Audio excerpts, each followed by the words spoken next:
Chers visiteurs, chers amateurs d'art et d'archéologie, bonjour. Je suis ravie de vous retrouver pour cette nouvelle vidéo MNHA Coup de cœur au cours de laquelle le passé médiéval de la ville de Luxembourg ressurgit par le biais de cet étonnant ensemble d'archéologie urbaine qu'est la vaisselle de table en bois. Composée de 28 gobelets à douve, c'est-à-dire des petites lames en bois sans doute cerclées à l'origine, comme dans la réalisation d'un tonneau, de 30 écuelles tournées et d'une cuillère, cet ensemble fut découvert dans une latrine de forme rectangulaire remplie de remblais en 1991 lors des fouilles de l'îlot du Rost, en plein cœur de la ville haute de Luxembourg, entre la rue de l'Eau, la rue Sichefroy et celle du Rost.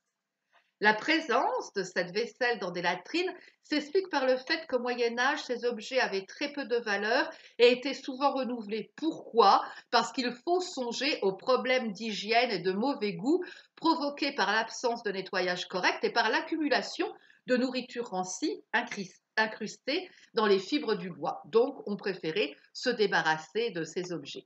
À l'intérieur de ce fossé poubelle, riche d'informations pour nos archéologues, furent également mis au jour quelques récipients en céramique, 2 troncs de chêne et une multitude de verres fragmentés très fins, dont un spectaculaire aquamanile en forme de coque que vous découvrez donc sur le cliché.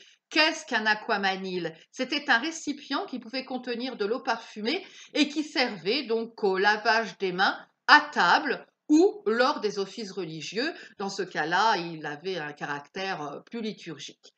Notre ensemble de vaisselle en bois est en essence d'érable, d'hêtre et de sapin. Son état de conservation est tout à fait exceptionnel grâce au milieu anaérobe et humide régnant à l'intérieur de la latrine. C'est ce qu'avance donc notre conservatrice des collections archéologiques nationales au MNHA, Fabienne Prétruc. Et à elle également de préciser que l'installation de la fosse dans la roche naturelle favorisait l'accumulation de l'eau qui ne pouvait guère s'évaporer grâce au remblai à caractère très compact, et cet environnement particulier a favorisé l'état de conservation de notre vaisselle. Après sa mise à jour, le service de table a été transféré au musée de Selgisk en Allemagne, où il a reçu durant 2 ans un traitement spécial pour le conserver. Quant à sa datation, d'après les analyses par dendrochronologie effectuées au musée de Trèves, les 2 troncs de chêne, aussi mis à jour, permettent d'avancer la date de 1306 pour la construction de la latrine. Et la typologie des différents objets trouvés dans les couches superposées de remblais suggère que la structure n'a été utilisée que jusqu'au début du XVe siècle.